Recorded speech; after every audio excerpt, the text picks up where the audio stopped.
1968 was a tragic year for our country. The Vietnam War was escalating. College campuses were exploding with anger and protest. Dr. Martin Luther King and Bobby Kennedy each assassinated. Well, a new book describes that turbulent year, and it also looks at the intersecting lives of both King and Kennedy. It's called The Promise and the Dream, the untold story of Martin Luther King Jr. and Robert F. Kennedy.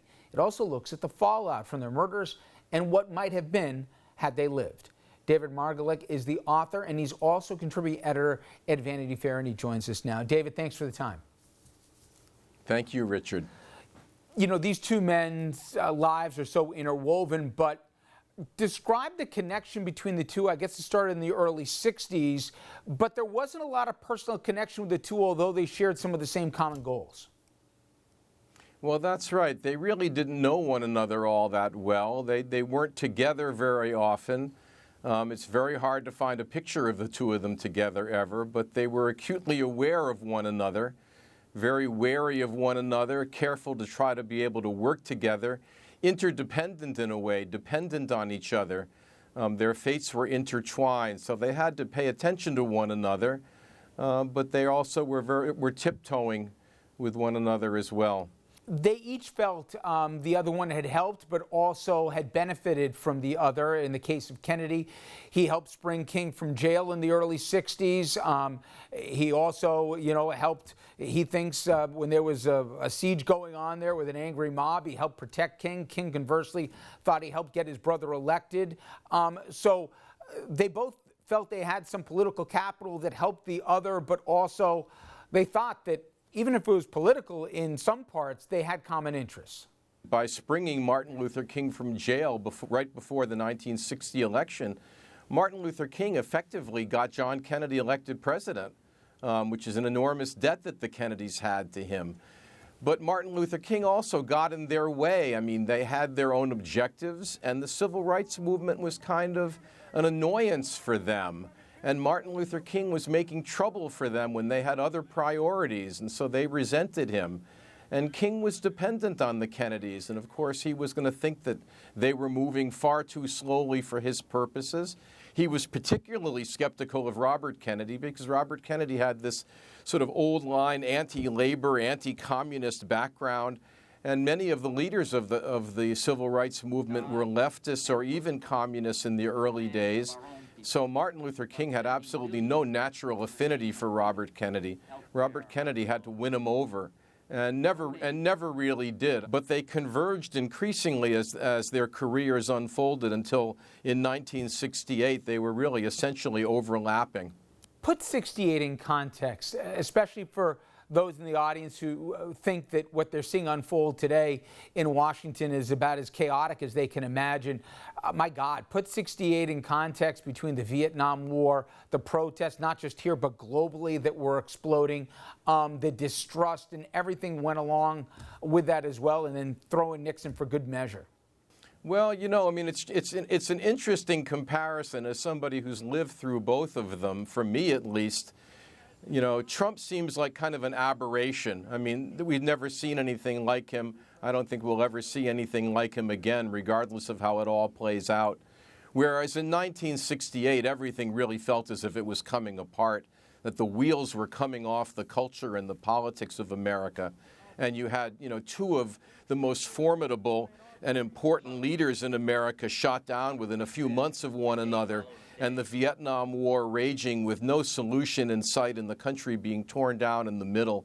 So in a way, the convulsions that were going on in 1968 were much more fundamental and frightening. The night of the assassination of Dr. King, I mean, riots exploded around the country, but Bobby Kennedy was in the middle of his campaign in Indianapolis, decided against the advice of everybody from both law enforcement on the ground in Indiana as well as also campaign advisors, etc. Don't do any event right now. It could be seen A, as political, or B, really dangerous. But he decided, I'm going to talk no matter what, and if anybody's safe here, it's me, whether that was well-founded or not. He delivered a famous address, and he did it, I believe, from the back of a flatbed truck in Indianapolis, in an inner city. And he invoked his own family's loss and how he can understand it as well. And it actually did what didn't happen in a lot of cities. It quelled the anger, at least for the moment. For those of you who are black and are tempted to be filled with hatred and mistrust of the injustice of such an act against all white people, I would only say that I can also feel in my own heart the same kind of feeling. I had a member of my family killed, but he was killed by a white man. It's one of the most extraordinary moments in Robert Kennedy's career, and really the moment in the public mind when these two men come together fully and publicly. Robert Kennedy had barely spoken publicly about Martin Luther King before this moment, and yet he gets up and delivers what's effectively the most powerful eulogy ever given for Martin Luther King. But this is a moment when he rose to the occasion. The speech is one of the great American speeches. The interesting thing is that it came within 24 hours of one of the other great American speeches, the Martin Luther King "I Have Been to the Mountaintop" speech, which was given less than 24 hours earlier. Like anybody, I would like to live a long life. Longevity has its place. But I'm not concerned about that now. I just want to do God's will. And He's allowed me to go up to the mountain. And I've looked over and I've seen the promised land. As your book does, let's go through the supposition that both men lived, and Bobby won in 68 or 72. Talk about what might have been, whether it be with Vietnam. They both agreed that the inequalities in this country were something that weren't sustainable as a country, so the war on poverty, what it would have looked like, and obviously the political fears of conservatives about these two on the same page, as you write, being their worst possible nightmare. Talk about what might have been. Well, I think that it's very hard to say what would have been, because it's hard to know two things, really. It's hard to know what kind of president Robert Kennedy would have been, and whether he would have felt liberated to do all of the things that he talked about and really be a mold breaker as a president. It's very hard to know whether that would have happened, or whether he would have continued along more conventional Democratic party, whether he would have returned in a way to the Democratic center. It's also hard to know where Martin Luther King was going. King was becoming a more marginal figure in the civil rights community. King was really arguably on the way down.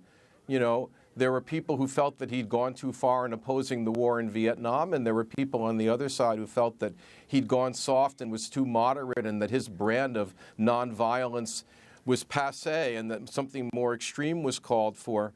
So it's very hard to know where each of them was going individually, and then it's hard to know whether they could have bridged the gap and become collaborators in a way that they never had been in their lives. And finally, David, what do you think we lost by losing these two men when we did, and also by them being mythologized in their death? What also do you think, you know, we at least have two, if not perfect figures, because no such people exist, they are as mythologized as anybody. I mean, you talk to grown men and they say, who are your heroes? You often hear it's one of these two if you're of a certain political persuasion.